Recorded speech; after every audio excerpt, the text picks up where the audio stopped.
welcome to CineHell. I'm Joey. And I'm Janice. We've been away for a little bit too long, and I apologize for that, but, it was the holidays, it couldn't really be helped. Yeah. We're back now, though, and we're finally off topic from Doctor Who for, well, until the next time one of us watches Doctor Who and it's like, we gotta talk about this episode. But... Which eventually we will touch on the Time of the Doctor, which I know everyone just needs to hear about. Yeah, probably hearing too much about it at this point, but it was a good episode.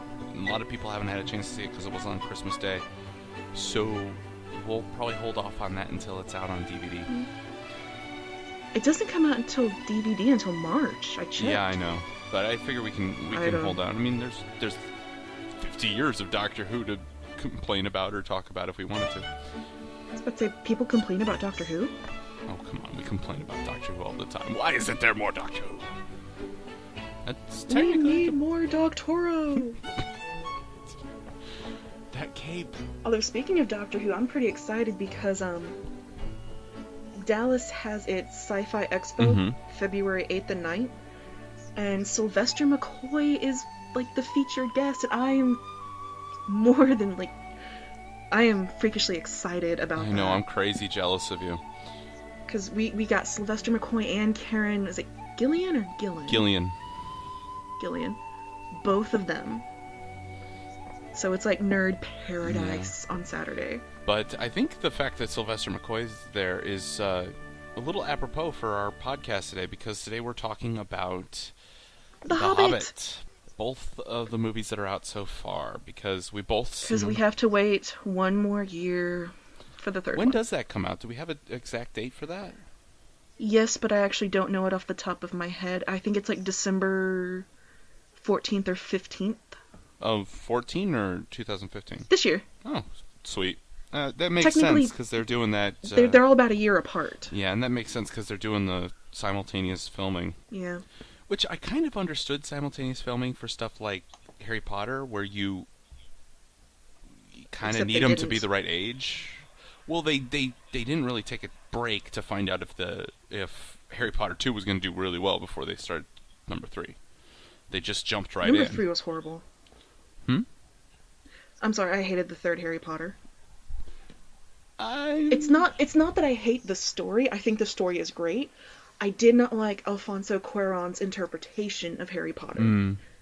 That was my problem. Yeah, the complete lack of robes was a bit disconcerting for me, because... For me, it was, he doesn't really know how to edit, so every time there was a change of scene, you would fade to black and then come back.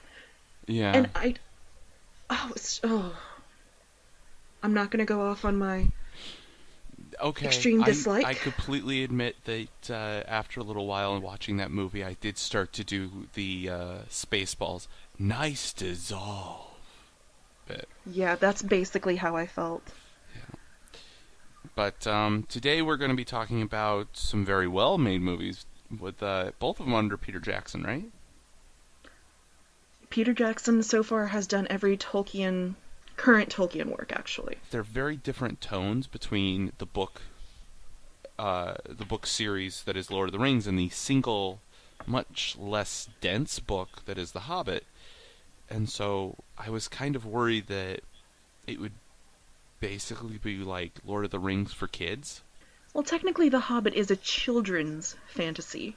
Well, whereas Lord of the Rings was intended for the adult audience. Yeah, but it's all written by someone from England, so we have to take the whole it being for kids as sort of a grain of salt, because they're kids lit and our kids lit. Completely different. Right, but we're getting off topic again. We're so terrible about that. But that's why you love us, right? Maybe. Sure, let's go with that. Please love me. So we saw we've both seen, obviously independently, we live in completely different states. As far as you know. As far as you know. We're not in the same room, I swear. No, he's actually like 2 rooms over. Shh. Production secrets. Sorry. But we've both seen The The Hobbit, The Desolation of Smaug, as they say in the book. I'm sorry, I'm American, I say it Smog. I said Smaug for the longest time, but I'm kind of acclimating to Smaug. I don't know. I just don't like the mouthfeel it has when you say Smaug. I, Or maybe I'm just overpronouncing Smaug when I say it. if you know, though, I kind of like that it kind of makes you sound snarly, like you're angry. I don't know. Smaug. A bit more visceral that way. But We've both seen the first two, so we've seen An Unexpected Journey and The Desolation of Smaug. And I liked them. I assume you did as well. Of course I did. Mm-hmm. I mean, it's Peter Jackson. It's hard for him to screw stuff up. Now, one thing that people don't understand, and I've actually written a very lengthy article on this before. A lot of people are saying, oh, Peter Jackson's in it for the money, that's why he split it into a trilogy. Maybe he did it for the money, I honestly don't know. I've never spoken to Peter Jackson before, so I can't get his input. For those of you who don't know... you need to start coming to the tea parties. Oh, of course. Well, for those of you who don't know, at the end of Return of the King, there is a very extensive list of appendices of additional information. There's timelines, there's family trees, there's, this happened at the beginning of time, this happened this time, this happened during The Hobbit, this during the War of the Ring. And then the dinosaurs came, but they got too big and fat, so they all died, and they turned into oil. And then the Arabs came, and they bought Mercedes-Benzes. And Prince Charles started wearing all of Lady Di's clothes. I couldn't believe it. He took her best... Pretty much. But it basically tells you everything that ever happened of importance on Middle-earth. So he took some of that information that happened, that wasn't mentioned in the book, and put it into the movies. So he managed to actually put information that maybe you don't remember reading in the book, because I certainly don't remember what all was in the book. But more than that, it was canonical information. This is not stuff he made up. Some of it's made up. But what the stuff you're talking about, though, is, Yeah. Which, to be fair, Tolkien wasn't exactly all gender equality friendly. So there really weren't any notable females in the book. So that's why in the first one they have that scene with Galadriel. That's why in the second one we have Toriel, who is brand new. She's not in the books anywhere. They created her specifically for the movies. Speaking of girl power, in Desolation of Smaug, that kicked ass. The whole fighting scene with her and Legolas. Yeah. Where they're running around. That was going down the river. I love that scene. Well, everything about her is badass. Well, for the most part. And as an archer, a lot of times when I'm watching movies now, ever since I started doing archery, I'm watching movies where they pull out a bow, and I cringe because they're doing it very, very wrong a lot of times. They put they grab the string with their fist. No, you don't 2 fingers. You use 2 to 3 fingers, and you can actually use 1 if you're using your thumb, but you don't grab it with your fist. You don't Oh wait, no, I do use 3 fingers. You don't rotate your arm. You don't you do not put your finger over the arrow unless you want to lose your finger. For Peter Jackson, I'm pretty sure he's very intense on his training. Mm-hmm. So if you want everything to look, I'm going to use the word realistic loosely here because it's a fantasy. If you want this to look as realistic as possible, you're going to have to go through a ton of training to make it look like you have been shooting a bow since the day you were born. Yeah, well, and to be fair, this actually does look real. I can't remember his name. I would love to tell you who he is, and if I think of doing it while no, it's not a character, it's a real person.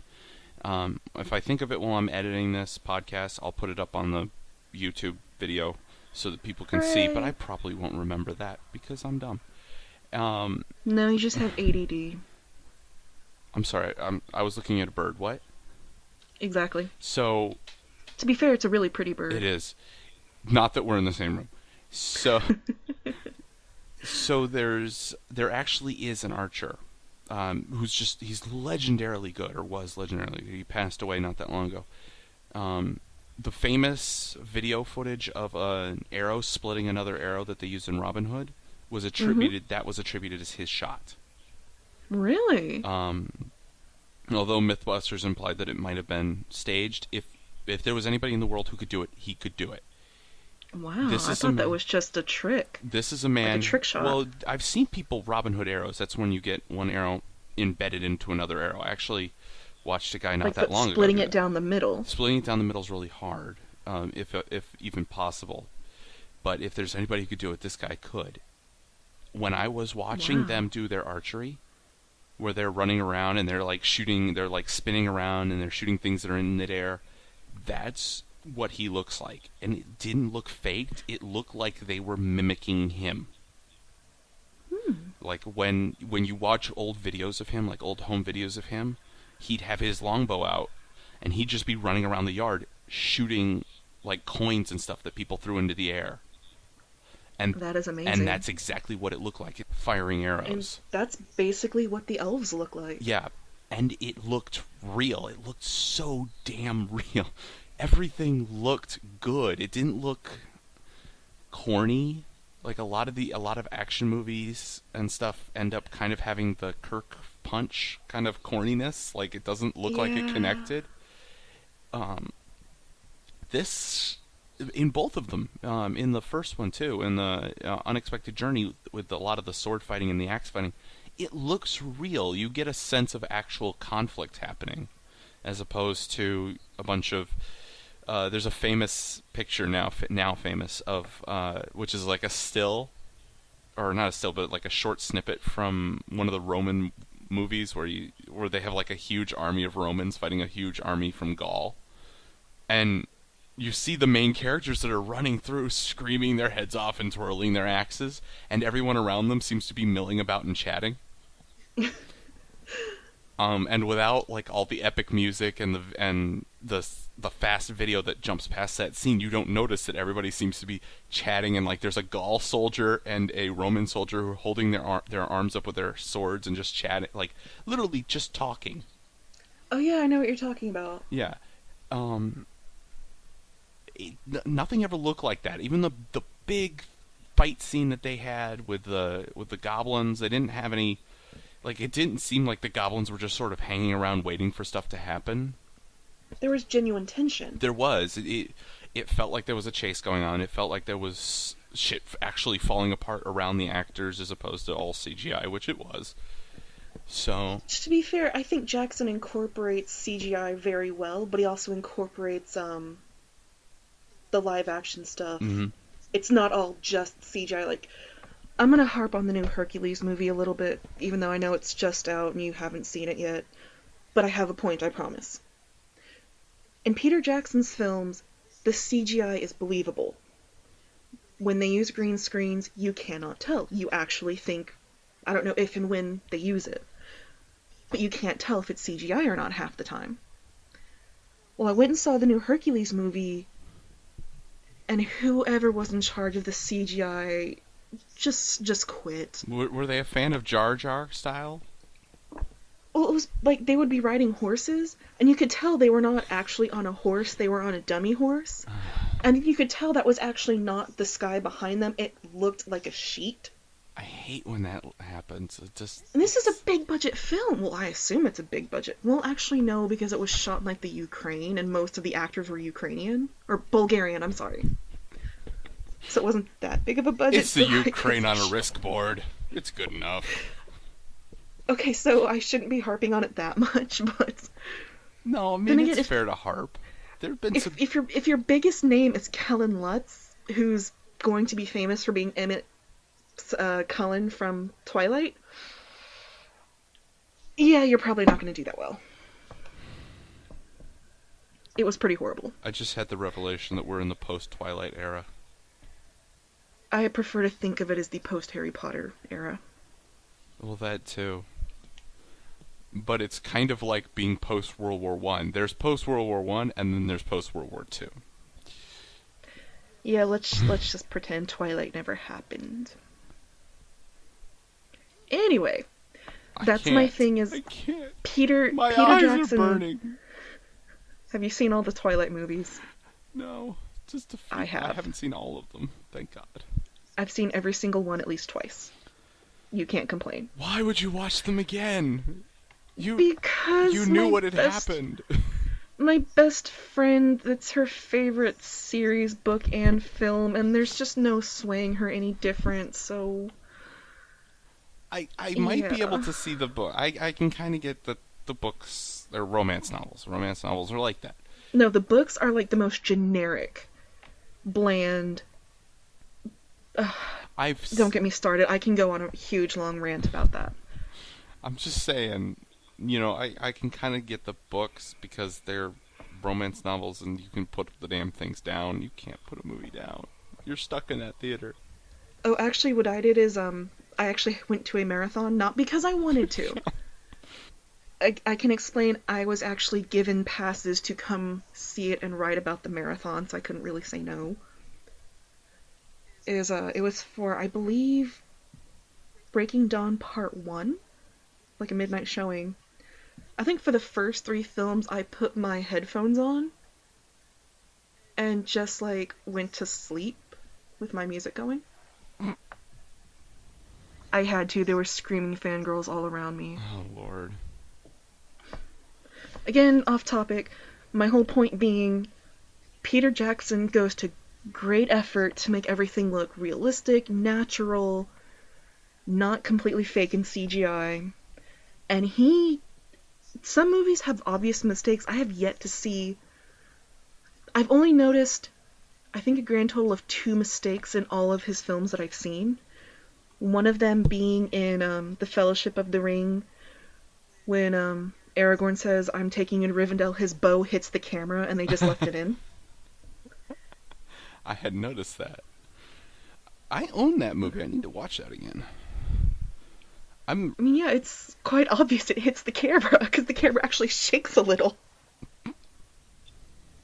Am I the only one who noticed that? Oh, don't look at me. I'm not a big...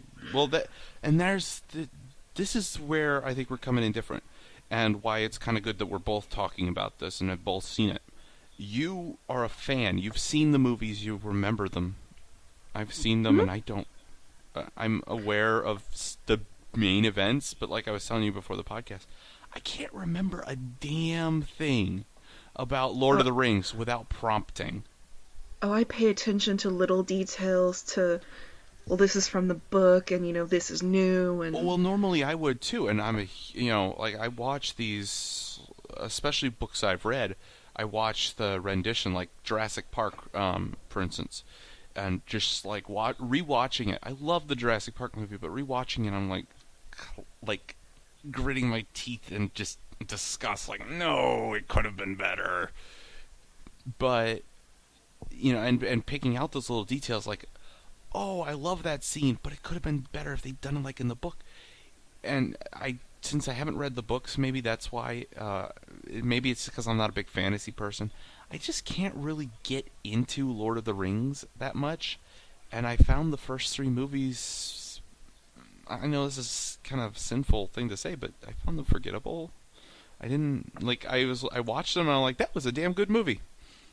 I wonder what's on tonight, I've had the same reaction to some movies where I watch them and I walk out of the theater and I think, did I just watch a movie? Because there's just absolutely nothing memorable. Yeah, and it feels like the last few years were really, really bad about that. So I feel bad lumping really good movies like The Lord of the Rings in there. But and that's just, that's me. That's my personal thing.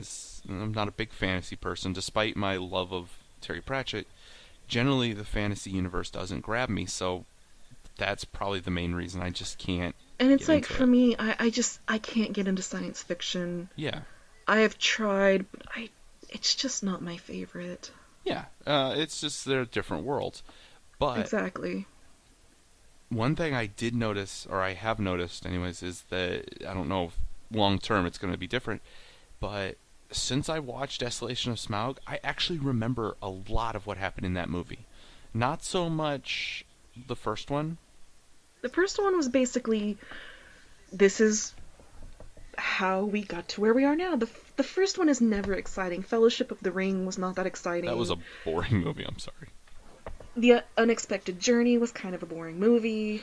as much as I'm a Tolkien fan, even I admit those were like the most boring movies in the entire series. But I actually liked Unexpected Journey, and I was It about. had unexpected, or not an unexpected journey. The Desolation of Smaug, to me, was actually kind of had a more modern feel, and by that I mean they kept it completely Middle Earth, Mhm. but there were sexual references. There was a good amount of humor. Mhm. There was action. There was just a little bit of everything in there. So it had kind of a little something for everything. There was always something going on, and And for me, I did like that. I don't know how to put it. The first one, the first Hobbit movie, Unexpected Journey, was good, but not super memorable. Like there was a couple of scenes that I'll remember. The all of the dwarfs piling into his place. That was pretty memorable.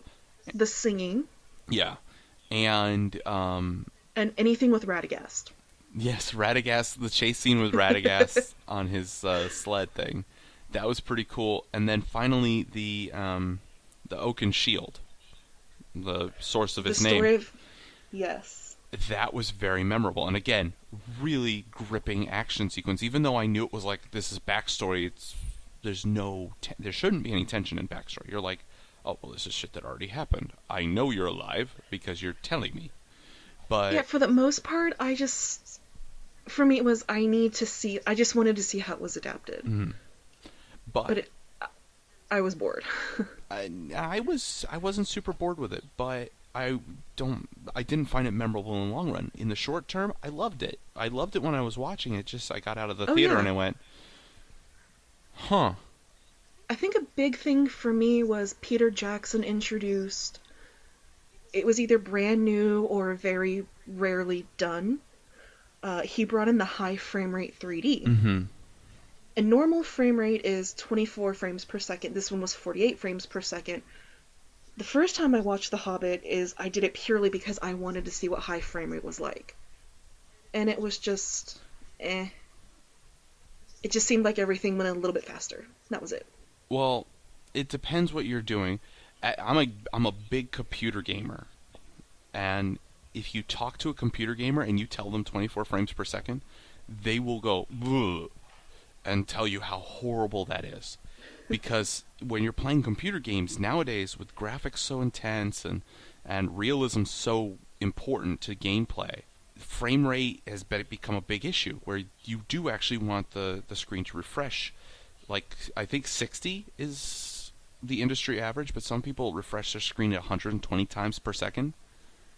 But this is a different frame rate of computer games and film are, pretty different. But it works on the same principle of you're watching, and it makes the action, it seems a little bit faster, but it also smooths out the action because...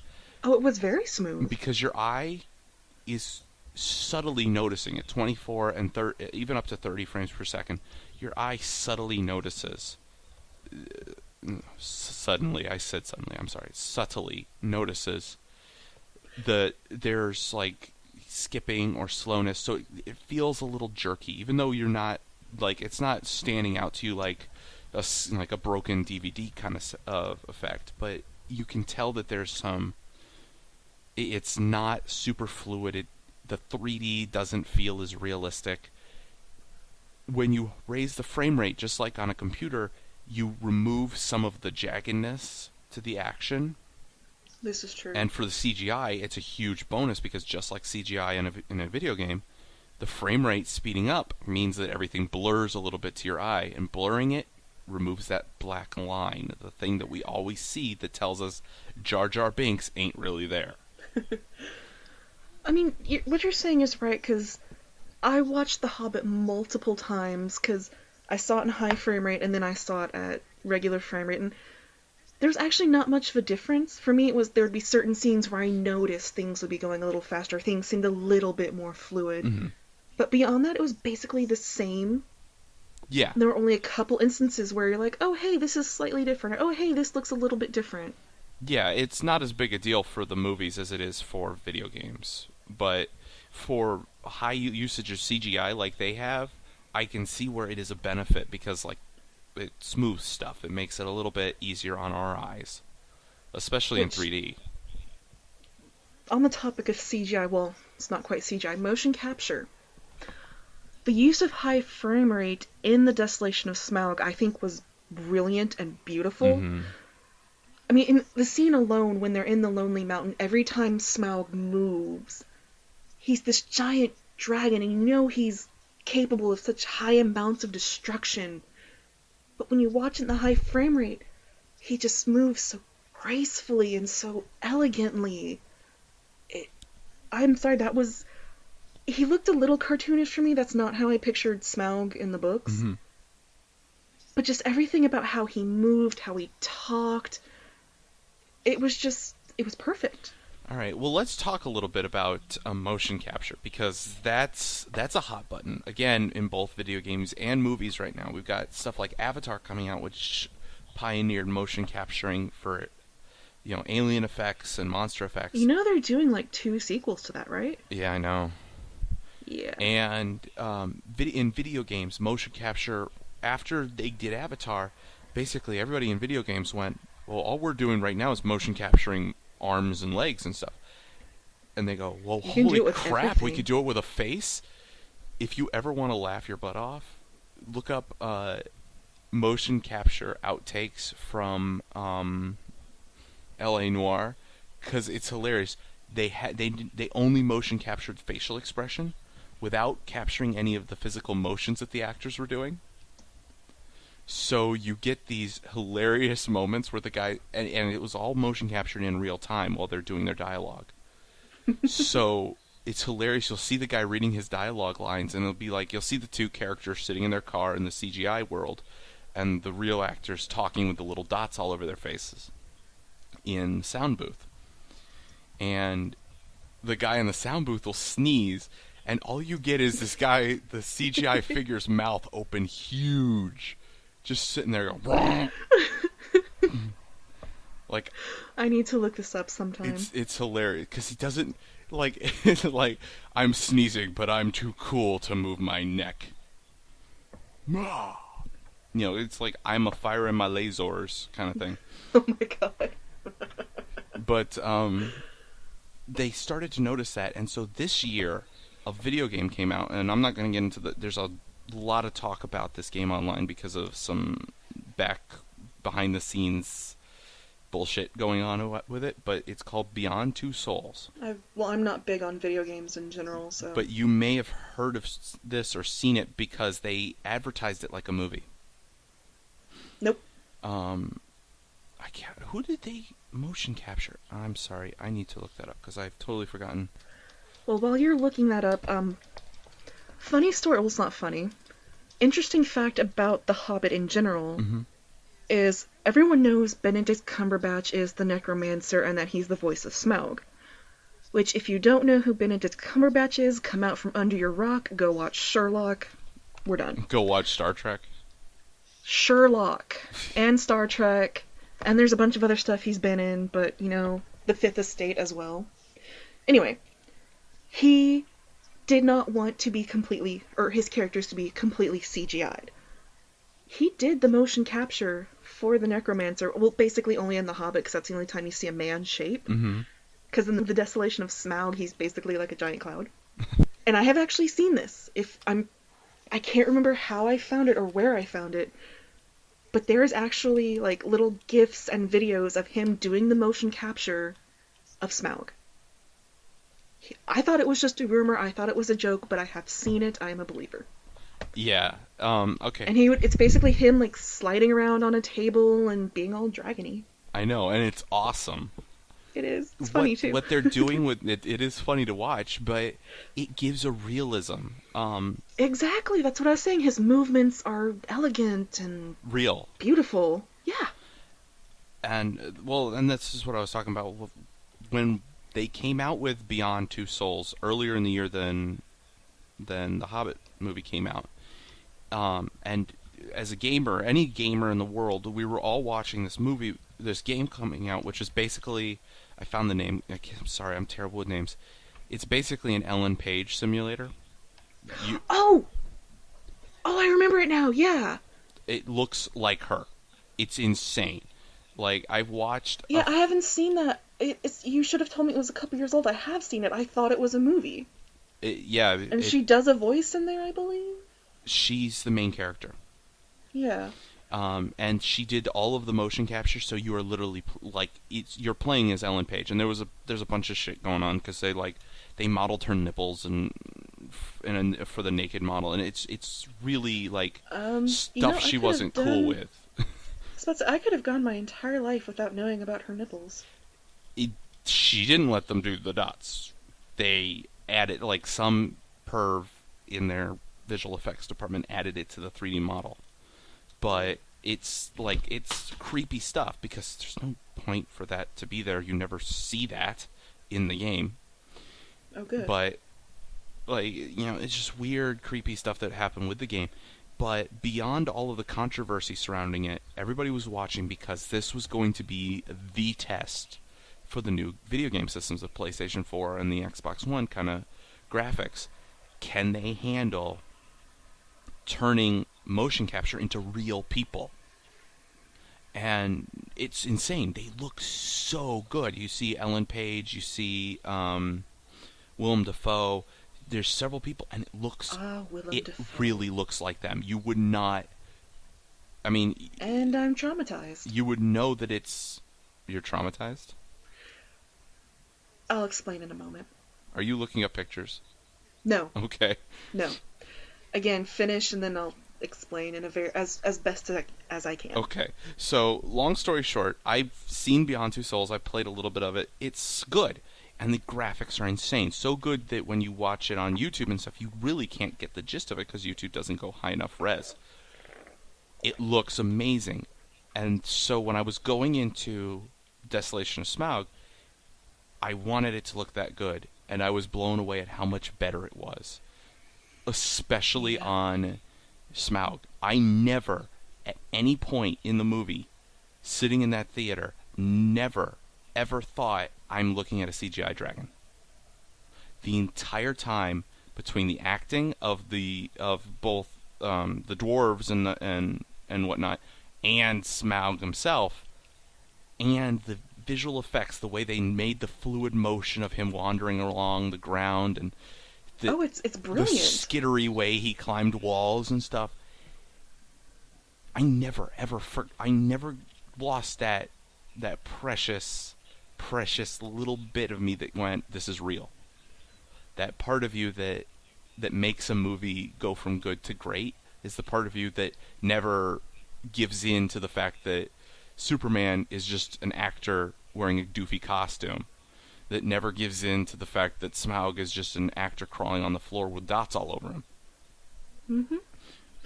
And plus, which it's Benedict Cumberbatch, and he's just pretty in general, so... Well, even Benedict Cumberbatch's got to lose some of his dignity crawling along the floor like a dork. He is a dork. There's proof of that on the internet. Yes.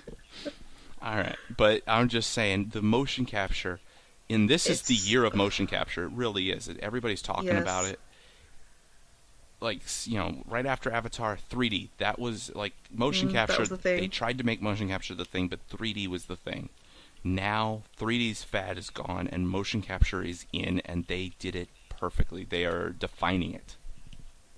I had a thought. Go. Oh, my thought on the visual effects.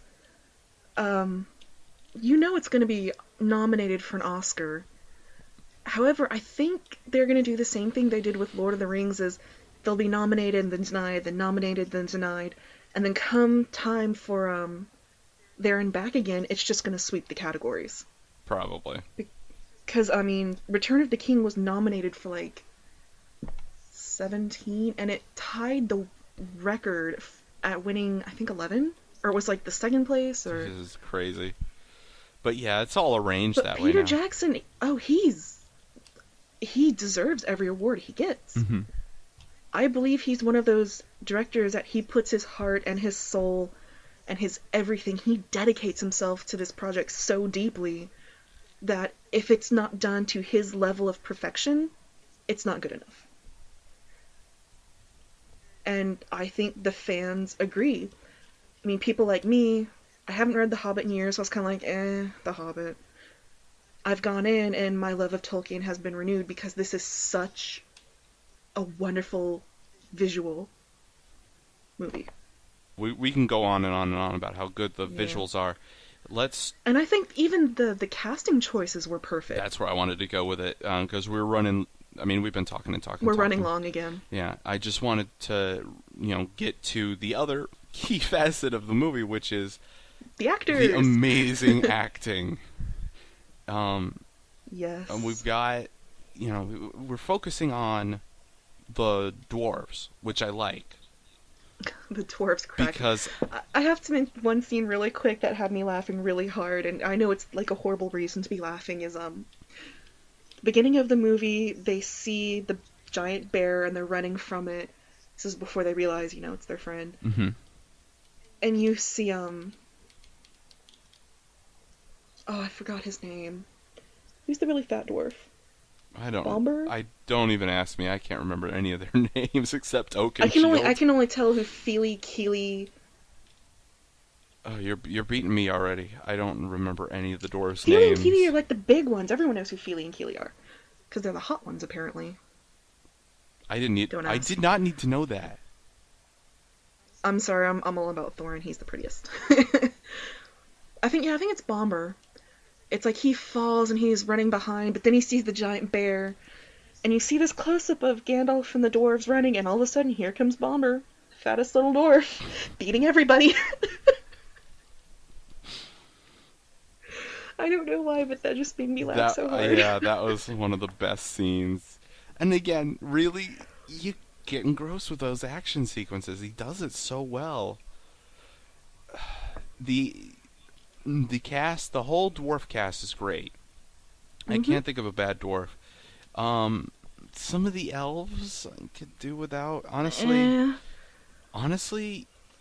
I know there's a reason for him to be there, but I didn't need to see Legolas. I felt like his parts sort of a little bit detracted. Like this, it felt like it was overlong. That they took way too much time hanging out in the dwarf city with no payoff for it in this movie. Well, no, they do go to Mirkwood, and they do kind of like seek out refuge or blah blah blah, whatever you want to call it. And they do kind of get imprisoned. Well, yeah, but what I mean is there's no real payoff in the movie for all of the... Because there's a lot of focus on Legolas, and we know why there's focus on Legolas, because he's pretty. Because there are women in the audience. But... Yes. Hello, we had Keely, we had Thorin, we had Thranduil. That was enough. For some women, their heart never left that little elf boy. But... Meh.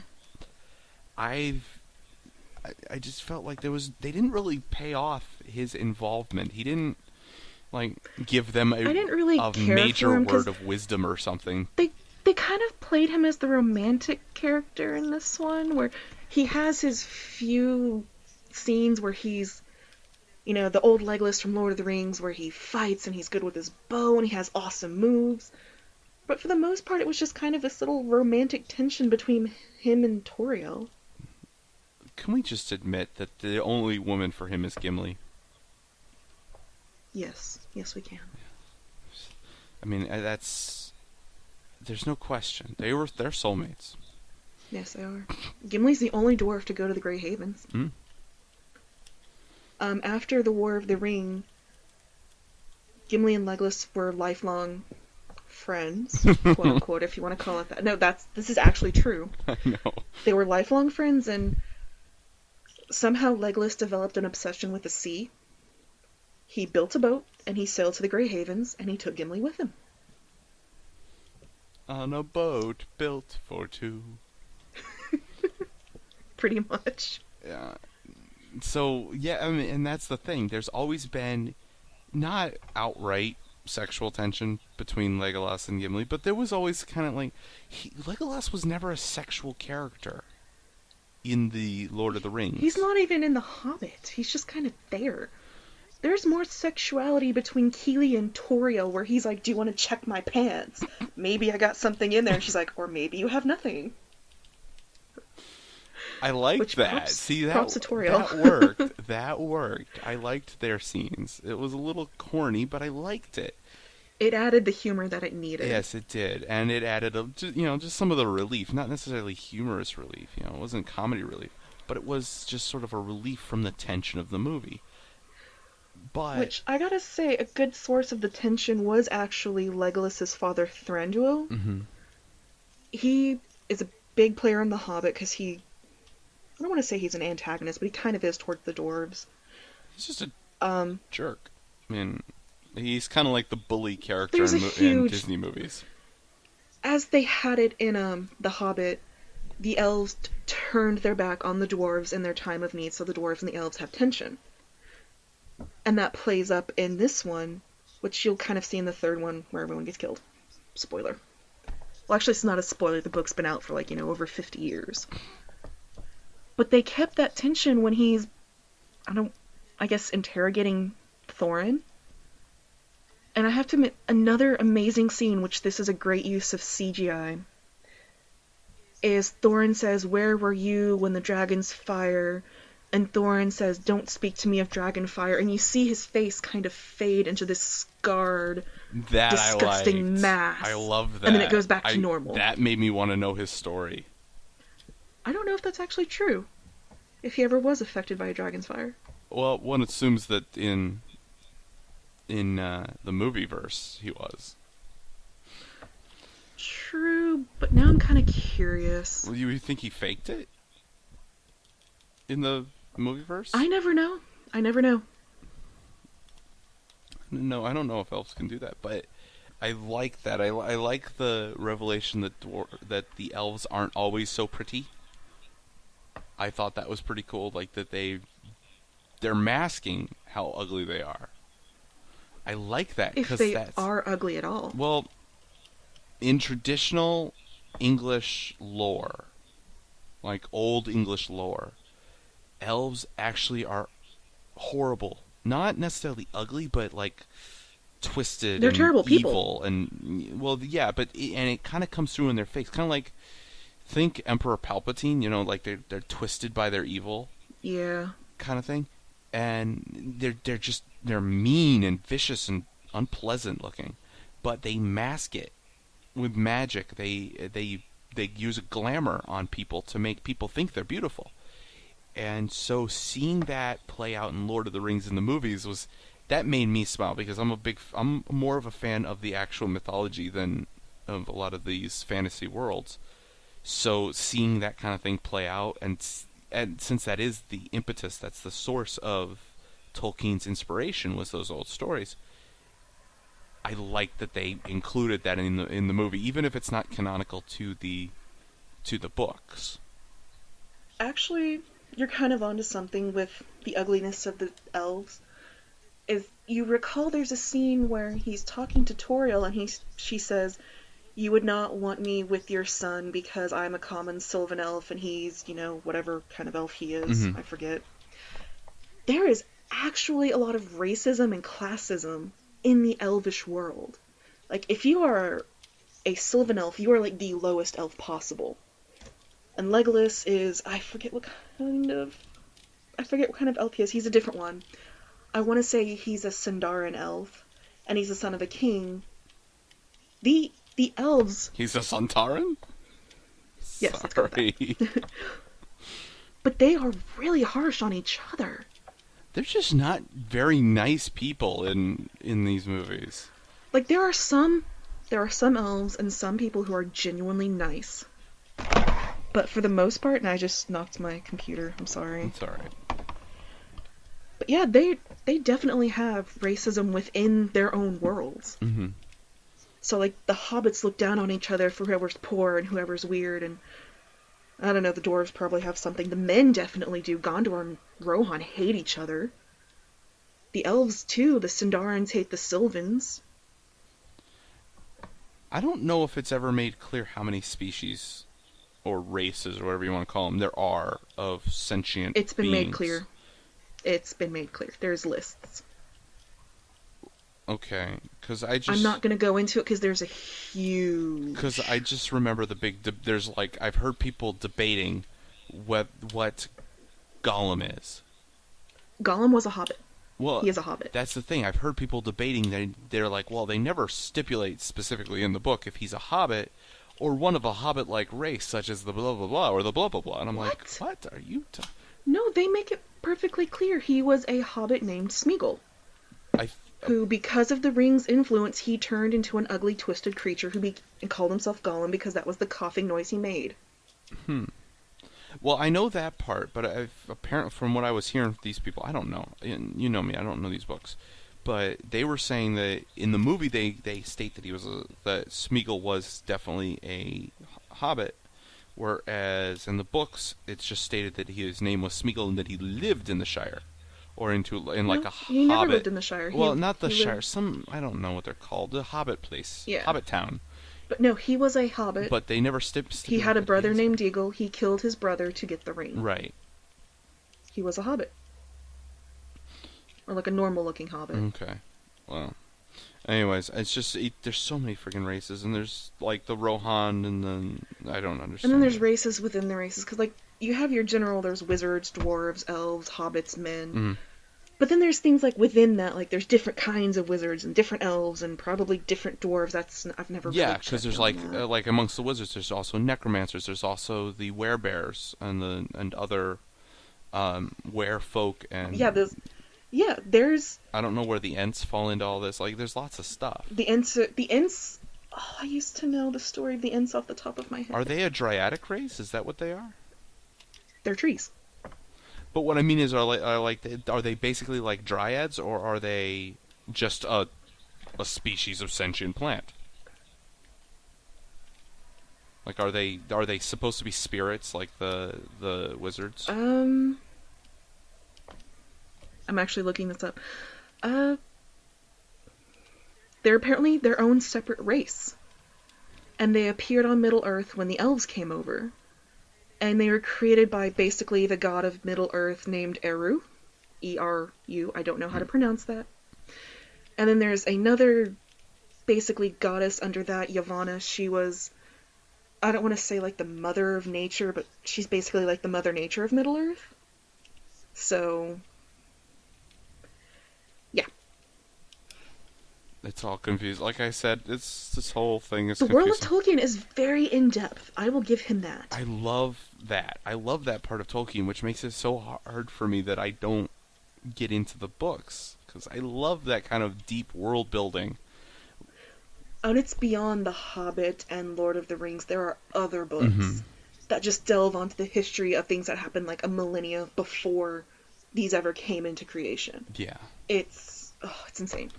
I could go on to that for a long time. Yeah, and so, but anyways. Yeah, the casting was great. I honestly can't think of anything wrong other than there are a couple times when the action drags. But that can't be helped. You can't have action all the time.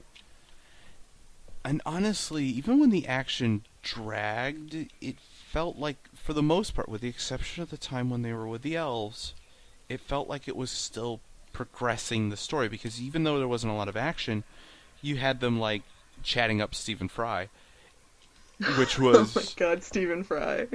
He was so disgusting. The whole time though, I kept thinking back to the Sherlock Holmes movie and being like, when's he gonna rock out of there naked? Yeah, I had that thought too. Just see him apparently... I just expected him just to be talking to them on the street and just drop the robe and be like bopping around naked. I don't know if this is true.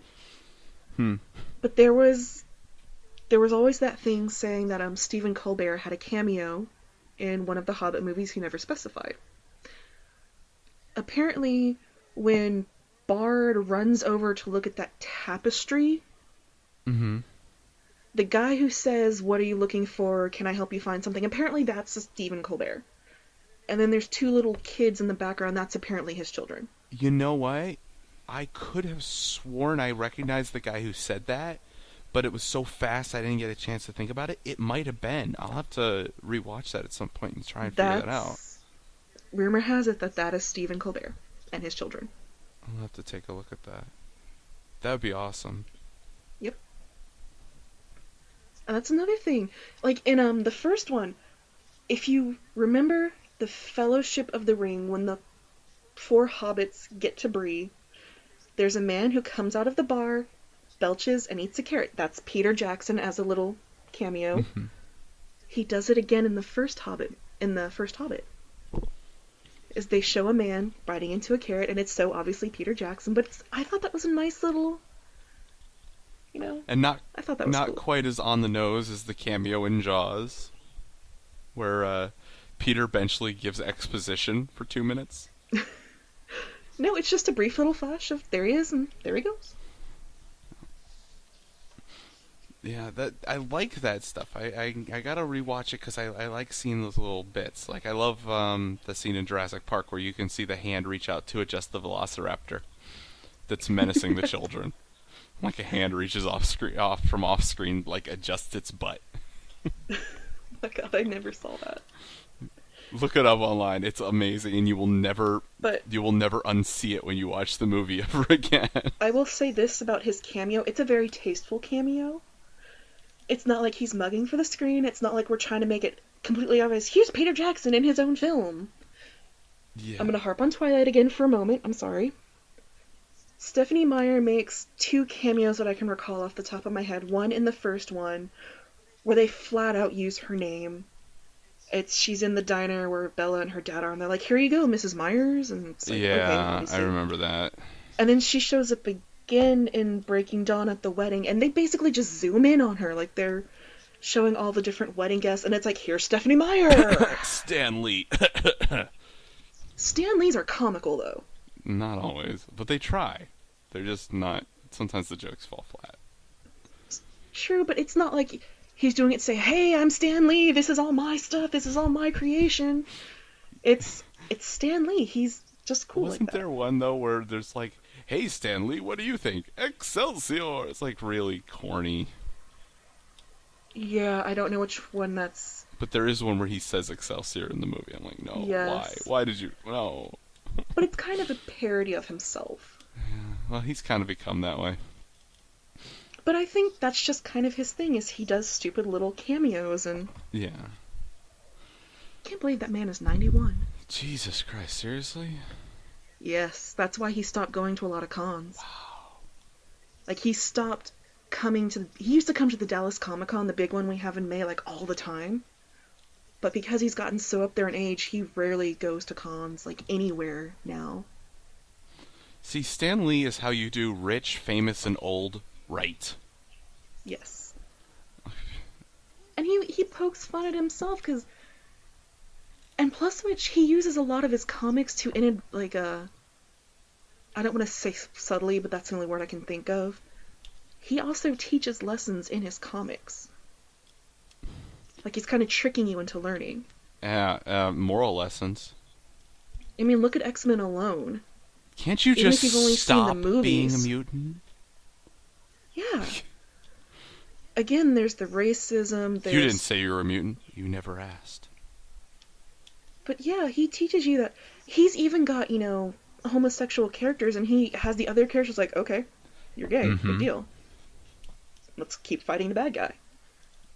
So he teaches tolerance and other good stuff that I can't think of off the top of my head. Which is a real nice change of pace from a lot of stuff, which makes it into a Yeah. big-ass joke. Because so many... I'll tie this back into The Hobbit. They're kind of trying to teach us the same thing of, you can have two people from 2 different worlds. In this case, like, let's say Bilbo and Thorin. Mm-hmm. And they can become friends. As long thing, as and, Bilbo remembers his place. He's a burglar. But again, it's the same in Lord of the Rings. Gimli and Legolas become friends. Men and... Like, after the War of the Ring, everything kind of reconciles, and, like, nobody hates each other anymore, but, they'd have a massive war over evil. But they're saying, hey, just because we're different doesn't mean we have to hate each other, except for that, weird kind of awkward romance between Keely and Toriel. Yeah. That just kind of got a little weird. Especially at the end when he's like, "You can't be her. Do you think you could ever love me?" Dude, you are coming off of a massive infection, and you are probably having a fever hallucination. Yeah, I don't know. Some of it worked, and I get wanting to introduce anyone who's not male. Again, Tolkien wasn't exactly gender equality friendly. No, and he's from a different time, yeah, and he's dead. The time period wasn't very gender equality friendly. 20s and 30s, really. Yeah. But so I get, including her, but it would have been nicer if she just why can't some? It would have been nice if a couple of the dwarves had been female instead, just.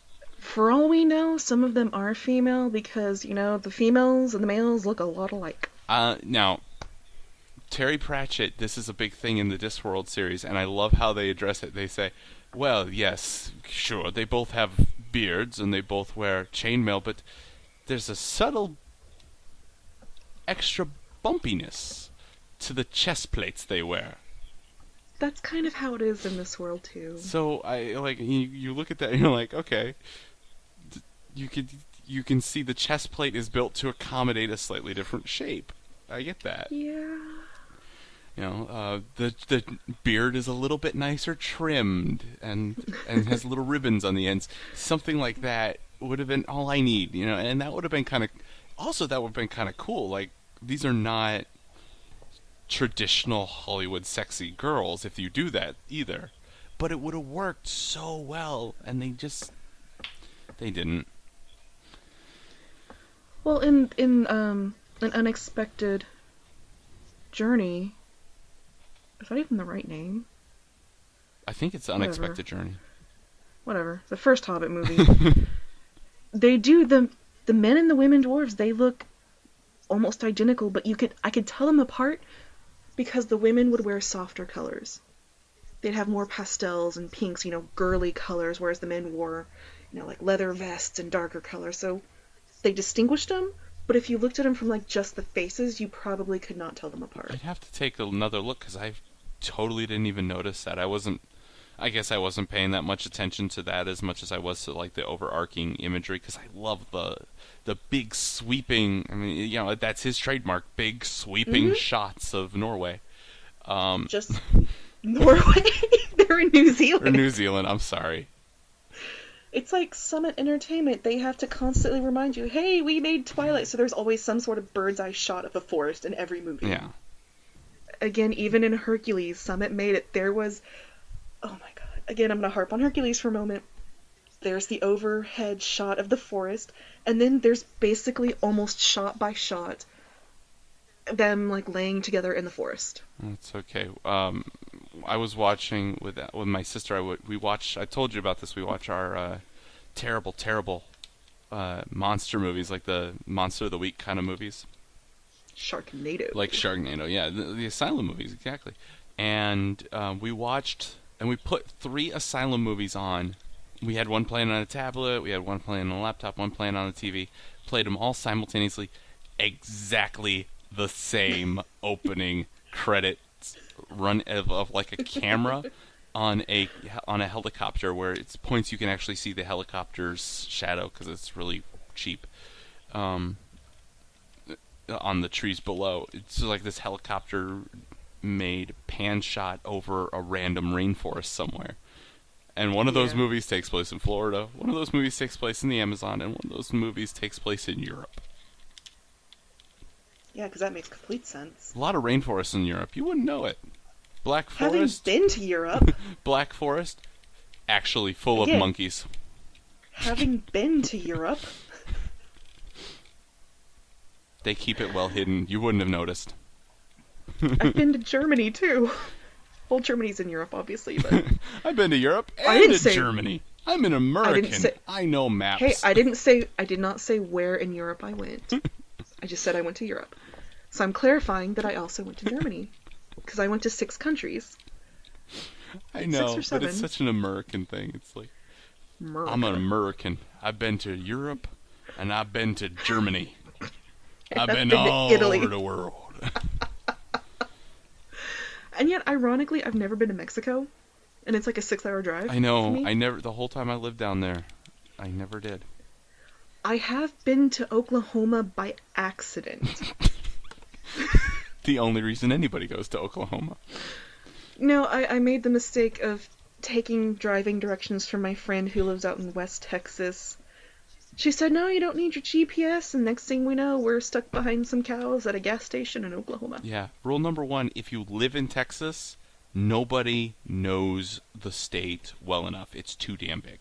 You will get lost. That's why I have a GPS. Yes. And I think we're again getting off topic because Yeah, next time I think we're gonna definitely talk about some movies that are coming out this year that we'd like to see. yeah. Because there are actually a couple good ones this year. I also want us to talk about some of the trends we've been seeing and our opinions on them. Like we were talking about today, like the 3D was a big thing for a while, and now it's motion capture. Also, Greek mythology seems to be making a comeback. 'Cause there's 2 Hercules coming out this year. Yeah. Well, The one that just came out, and there's one coming out later. well, the in Percy year, I Jackson believe. thing too. I mean, it's all over the place. Actually, Percy Jackson didn't fare so well. But what I mean is, it's it's part of the whole Greek myth, Yeah. and So Greek mythology's definitely making a comeback again. we'll have to talk about that. We'll talk about lots of stuff. Before we go, I don't know. I don't even know how to do this because we both like the movies. There's not really, there's not much comparison to do here. But I guess star rating 1 out of 5 stars. What do you think for? You're probably Hobbits. going to be amazed, but I would only give it a 4. I would not give it a 5. 4 for each, or just for the new one? In general, 4. Mostly because while I enjoy them, I think there's some stuff that could be left out and the movie would still be just as good. I can see. Like, there is some filler in there that's just like, there's no need for that. I can see that. I'm going to waver though. I'm going to say average of a 4, but I'm going to say the first movie is a 3. There's lots that could be cut out of that. But at the same time, it was really good while I was watching it. It's worth watching. It's one of those moments where you're saying, well, it's not that great of a review score, but it's a must-see. You have to see it. It's so good. Just especially if you're into fantasy, it's perfect. But And if you're a huge Tolkien fan, you'll probably find absolutely no fault. right. But as far as the cinematography of it, there's stuff that could have been cut. There's stuff I don't even remember. Obviously, it could have been doctored up so that it was more memorable. It could have been shorter. It could have been shorter. Could have That was my main Could have problem lacked. with the first one.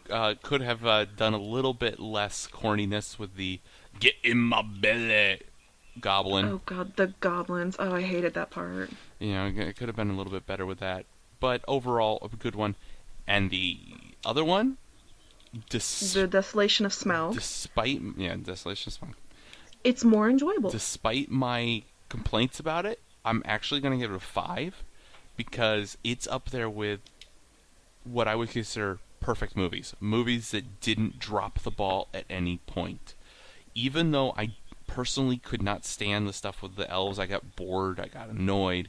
But they're necessary. They're canonical. They're necessary, they're canonical, and they did, for the most part, drive the story. I didn't think that Legolas's particular involvement drove the story as much as it could have, but again, No. that's in the book, The main too. point of the elves was having the interaction between Thorin and Thranduil. Right. That was it. Right, and Beyond that, I couldn't care less. and so Although the barrels were funny. that was awesome. Like the whole thing. Another movie. If you want a comparison to another movie that people have probably seen already, is Hot Fuzz. I actually have not seen it. Hot Fuzz is a perfect movie. There is not a second of Hot Fuzz that I could think of removing without making the movie less for the removal. Not 1 second. That whole movie, start to finish, is on the ball, perfect.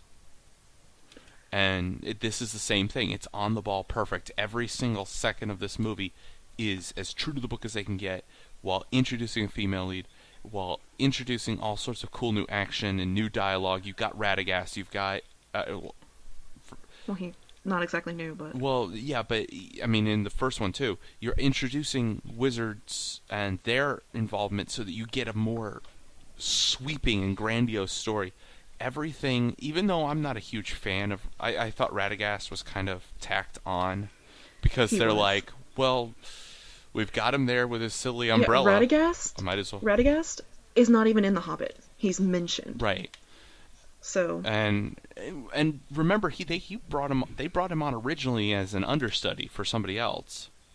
Really? Yeah, I remember him saying that in an interview that they brought I him didn't see on that. originally to be an understudy for. I think he was supposed to be an understudy for Gandalf because of some health concerns. That he might not, Was that it? the original actor might not be able to complete the Oh, no, series. no, no, no. They kind of. Christopher Lee and, Christopher Lee was the one who didn't travel. Him and Ian Holm, old Bilbo, as I'll call him, Mm. they did all of their scenes, I believe, in a studio in England because of their age. They didn't want to travel. Okay, maybe that's why. Because Christopher Lee is also in his 90s, I believe. Yeah, He's up there in he's age. up He there. doesn't look it, but he's up there, and he didn't want to do the traveling. Ian Holm, I think, had a health problem, didn't want to travel. Ian McKellen, I believe, he's only in his late 70s. I'm sorry if he did travel. He did. I just remember hearing that Sylvester McCoy was brought in specifically to be an understudy and to take the place of someone else should their health fail. And I thought it was, I thought it was for a main character, but it could have been a secondary.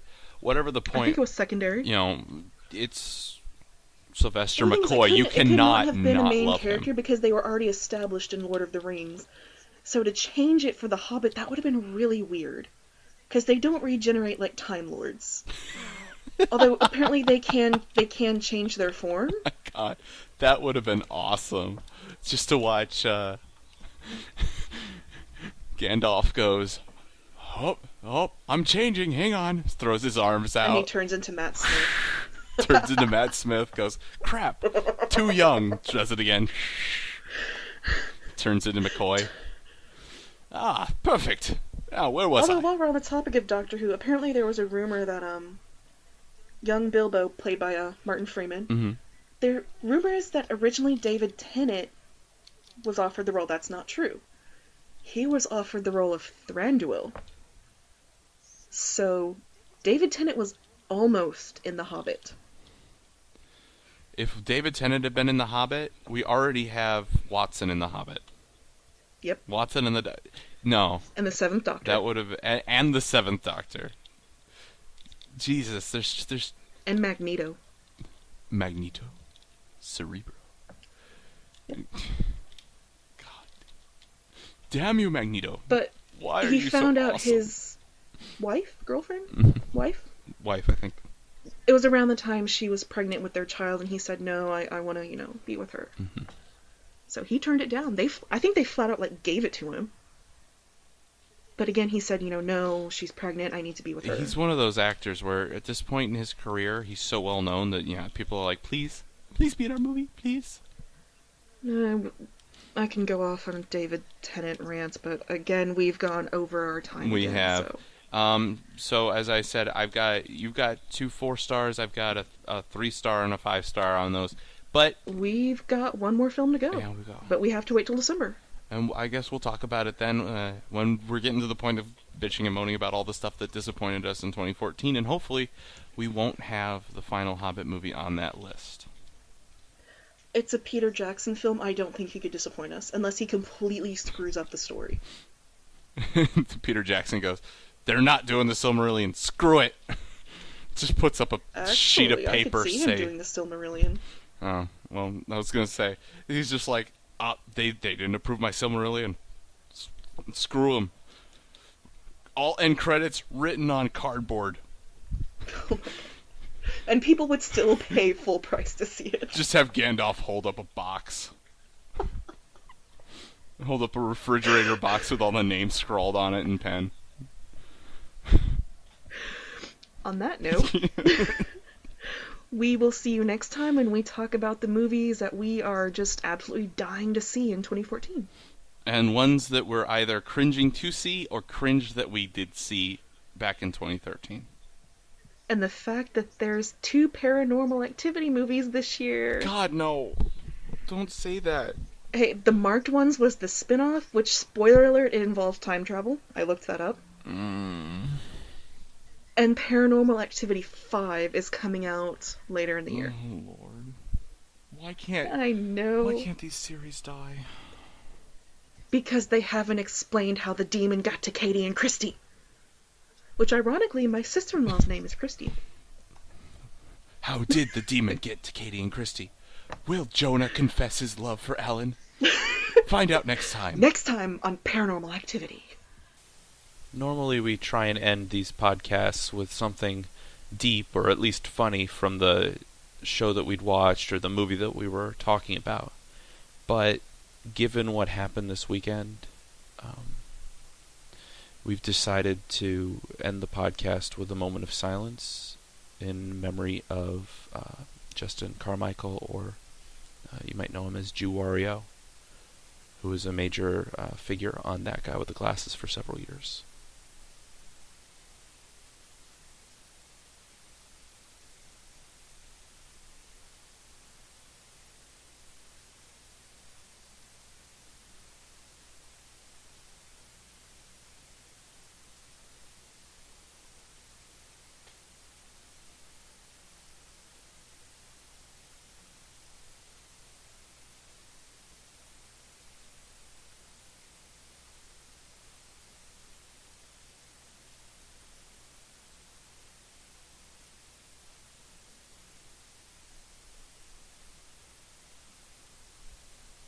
Thank you.